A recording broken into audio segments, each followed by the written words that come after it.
بسم اللہ الرحمن الرحیم الحمد لولیہ والصلاة علی اہلہا۔ محترم حضرات،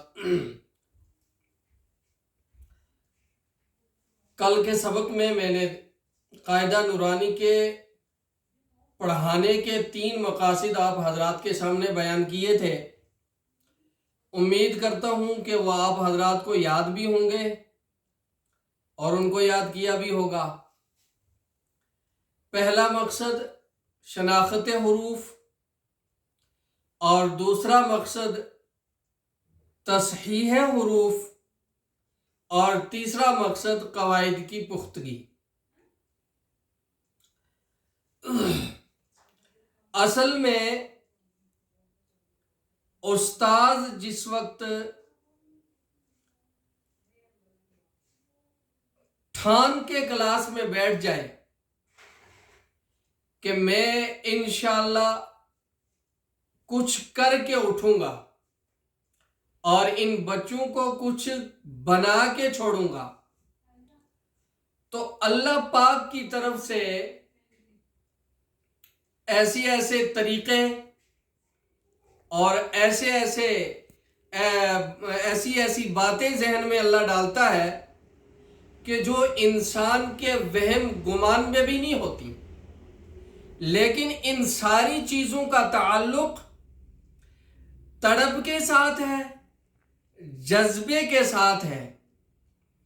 میں نے فراغت کے بعد تدریب المعلمین کا کورس کیا الحمدللہ ہاسوٹ میں، تو تدریب المعلمین کے کورس کرنے کے بعد میں نے خود حضرت مفتی عبداللہ صاحب رحمت اللہ علیہ، جو اس وقت ہاسوٹ کے محتمم تھے، ہمارے استاذ بھی ہیں، میں نے درخواست کی کہ حضرت یہ کورس تو پورا ہو گیا، لیکن اب مجھے اجازت دیجیے کہ جو ہاسوٹ کے اندر بڑی حفظ کی کلاسیں ہیں تو میں ان کے پاس 10 دن بیٹھوں گا، تو تاکہ مجھے حفظ کے پڑھانے کا بھی تھوڑا سا طریقہ آ جائے کہ یہ سبق کیسے سن رہے ہیں، سب کی پارہ کیسے سن رہے ہیں اور آموختہ پارہ کیسے سن رہے ہیں۔ تو حضرت نے مجھے اجازت دے دی۔ ویسے کلاسوں میں بیٹھنے کی ہر کسی کو اجازت دیتے تو نہیں تھے، لیکن چونکہ وہاں کا میں ابنائے قدیم میں سے تھا تو اس لیے مجھے اجازت دی۔ میں نے 3 اساتذہ کو سلیکٹ کیا، حضرت مولانا موسیٰ صاحب دامت برکاتہم العالیہ، جو ہاسوٹ کے حفظ کے ناظم تعلیمات بھی ہیں اور تھے، اور صدر المدرسین بھی تھے۔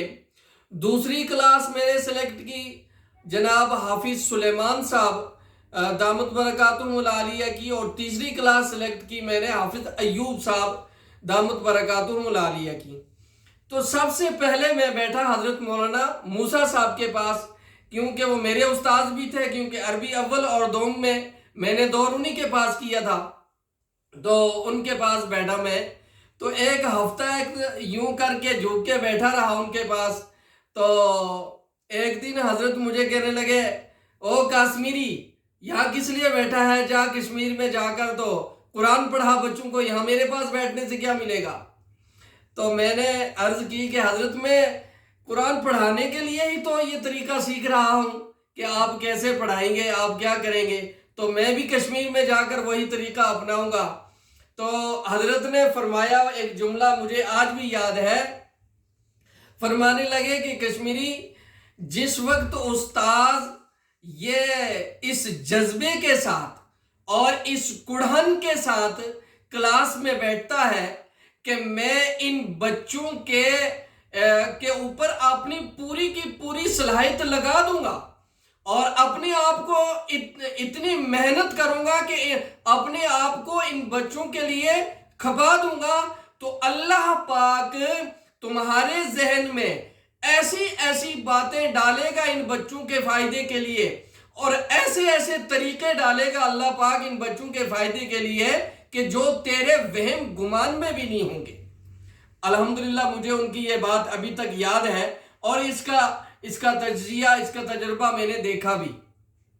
تو جب استاذ بیٹھتا ہے نا صدق کے دل کے ساتھ، جذبے کے ساتھ، تڑپ کے ساتھ، تو اللہ پاک اس کے دل کو کھول دیتے ہیں، اللہ ایسی ایسی باتوں کا انشراح اس کے دل میں ڈالتے ہیں کہ وہ خود بھی حیران رہ جاتا ہے کہ میرے تو وہم گمان میں بھی یہ باتیں نہیں تھیں۔ تو ابھی کچھ دن پہلے آپ حضرات بھی گئے ہوں گے بٹھنڈی، جو ادھر حیدرآباد کی طرف سے کچھ علماء آئے تھے اور حفظ کے اور قاعدہ نورانی کے اساتذہ کو ٹریننگ دینے کے لیے جو کیمپ لگایا تھا، تو انہوں نے قاعدہ نورانی کے لیے فرمایا تھا پڑھانے کا طریقہ کہ میں پوری کلاس کو ایک گروپ میں پڑھاتا ہوں۔ آپ حضرات گئے ہوں گے، آپ نے یوں ہی میں دوبارہ یہ بات بول دیتا ہوں تازگی کے لیے کہ میں پوری کلاس کو ایک گروپ میں پڑھاتا ہوں، اور اس سے بڑا فائدہ بھی ہوتا ہے۔ بہرحال انہوں نے جو باتیں کہیں تھی آپ کو پتہ میں ہے، لیکن وہاں چونکہ علماء کا بڑا ہجوم تھا اور ہمارے اکابر بھی تھے، مجھ سے بڑے ذی علم لوگ بھی وہاں بیٹھے ہوئے تھے، تو میرا بولنا مناسب نہیں تھا، تو ورنہ میرا دل چاہا بھی کہ میں بولوں کہ یہ طریقہ ہمارے جموں کشمیر میں نہیں چل سکتا، اس لیے کہ ہمارے جموں کشمیر کے مدارس کا انتظام ابھی اتنا مضبوط نہیں ہے۔ دوسری بات یہ ہے کہ ہماری جموں کشمیر کے عوام جو ہے ابھی اتنی باشعور بھی نہیں ہے کہ جو اپنے بچے کو داخلہ کرانے کے لیے 10 شوال کو مدرسے میں پہنچا دے اور 11 یا 12 یا 15 شوال تک داخلے بند ہو جائیں، اور مدرسے میں جتنی سیٹیں لینی تھی وہ ساری فل ہو جائیں، اور پھر اس کے بعد جو ہے پورے سال کے لیے پڑھائی چالو ہو جائے۔ باہر کے جو ریاستیں ہیں، ہندوستان کی دوسری ریاستیں، وہاں تو یہ نظام مضبوط ہے کہ شوال کے 2-4 دن داخلے کے ہوتے ہیں، اور اسی میں عوام لوگوں کو پتہ ہے، وہ نظام بنا ہوا ہے، اور اسی کے دوران بچوں کو لا کر ڈالتے ہیں، اور وہ تو چل سکتا ہے۔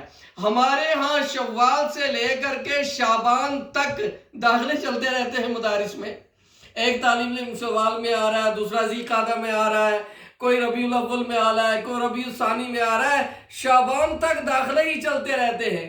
اب ایک طالب علم شوال میں آیا، دوسرا ربیع الاول میں آیا، ان کا آپسی گروپ تو بن نہیں سکتا۔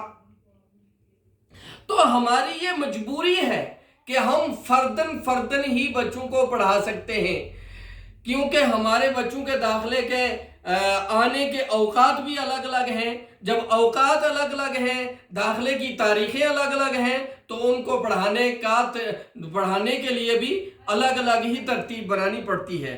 بہرحال یہ ایک بات تھی۔ تو قاعدہ نورانی پڑھانے کے لیے تختی نمبر 1 میں سب سے پہلے وہاں پر لکھا ہوا ہے مفردات۔ تختی نمبر 1 مفردات۔ مفردات یہ مفرد کی جمع ہے۔ جو میچور قسم کے طلبہ ہیں، کلاس میں تھوڑے سمجھدار قسم کے طلبہ ہیں، یا تھوڑا بہت اردو کو سمجھتے ہیں، تو ان کو اس کا مطلب ضرور سمجھا دیجیے، اور جو طالب علم نہیں سمجھ پاتے تو ان کو خالی آپ رٹا دیجئے کہ تختی نمبر 1 مفردات۔ مفردات مفرد کی جمع ہے، مفردات مفرد کی جمع ہے۔ الگ الگ لکھے جانے والے حروف کو مفردات کہا جاتا ہے۔ مفردات مفرد کی جمع ہے، الگ الگ لکھے جانے والے حروف کو مفردات کہا جاتا ہے۔ اب الف سے لے کر یا تک یہ جو حروف ہیں، ان کی میں ان کا تعارف کرا دوں، ان کو آپ کے سامنے اس کا انٹروڈکشن پیش کروں کہ الف سے لے کر یا تک جو حروف ہیں، آپ قاعدہ نورانی کے اندر گنیں گے 1 2 3 یا تک یہ 30 حروف ہیں، اور تجوید کی کتب کے اندر وہاں لکھا ہوگا کہ حروف مفردات یا حروف تہجی یہ 29 ہیں۔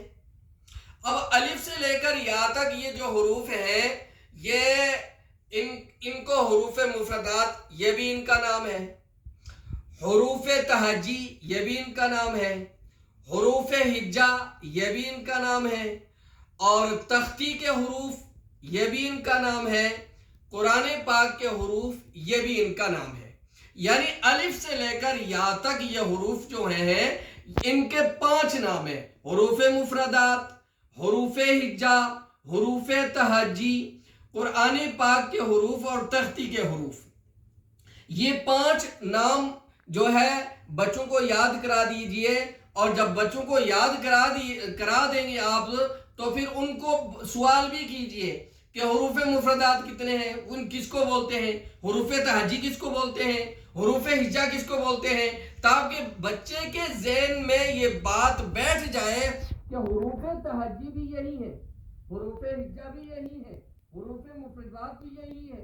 یعنی یہ سارے جو 5 نام ہیں انہی کو کہا جاتا ہے، یہ الگ الگ نام ہے انہی حروف کے۔ تو الف سے لے کر یا تک یہ کل 30 حروف ہیں، لیکن آخر میں جو یا ہے نا، یا ایک سیدھی جس کو فارسی میں یا معروفہ اور یا مجہولہ، جو ہماری زبان میں اس کو بولتے ہیں نکی یا اور بڑی یا، نکی یہ بڑی یہ، اور کشمیری میں اس کو بولتے ہیں لوکٹ یا بوڑی یا، تو فارسی میں اس کو بولتے ہیں یا معروفہ اور یا مجہولہ۔ اب یہ تو جو الگ الگ یا ہیں یہ تو فارسی میں ہے یا اردو میں ہے یا ہماری زبانوں میں ہے، لیکن عربی میں یہ دونوں یا ایک ہی ہیں، عمل کے اعتبار سے بھی اور آواز کے اعتبار سے بھی۔ تو دونوں یا کی آواز ایک جیسی ہونے کی وجہ سے ان کو 29 شمار کیا گیا ہے۔ گویا کہ دو یا ایک ہی ہے، ان کی شکلیں الگ الگ ہیں۔ عربی میں آپ یوں بولیں گے کہ یا ایک ہی ہے لیکن ان کی شکلیں الگ الگ ہیں، اس ایک یا کی 2 شکلیں ہیں۔ تو دونوں یا کی آواز ایک جیسی ہونے کی وجہ سے ان کو 29 شمار کیا گیا ہے، گویا کہ حروف تہجی 29 ہیں۔ اب یہ 29 حروف کو تقسیم کرنا ہے 3 جگہوں پر، یہ بات یاد رکھنی ہے آپ نے، ڈیوائیڈ کرنا ہے 3 جگہوں پر۔ نمبر 1 حروف مستفلہ، نمبر 2 حروف مستعلیہ، اور نمبر 3 حروف مشترکہ۔ نمبر 1 حروف مستفلہ، نمبر 2 حروف مستعلیہ، نمبر 3 حروف مشترکہ۔ حروف مستفلہ یعنی ان الف سے لے کر یا تک وہ حروف جو بالکل باریک اور پتلی آواز کے ساتھ پڑھے جاتے ہیں ان کو حروف مستفلہ کہتے ہیں، وہ ہے 19۔ وہ حروف جو بالکل باریک یعنی پتلی آواز کے ساتھ پڑھے جاتے ہیں وہ ہے 19 حروف، اور عربی میں ان کا نام ہے حروف مستفلہ، جیسے با، تا، ثا، جیم، حا، دال، ذال، زا، سین، شین، عین، فا، کاف، میم، نون، واو، ہا، حمزہ، یا۔ یہ 19 حروف وہ ہیں جو بالکل باریک اور پتلی آواز کے ساتھ پڑھے جاتے ہیں، اور کسی بھی حرف کو باریک اور پتلا کرنے کے لیے آپ بچوں کو طریقہ یہ بتائیے کہ منہ کھول کے پڑھیں۔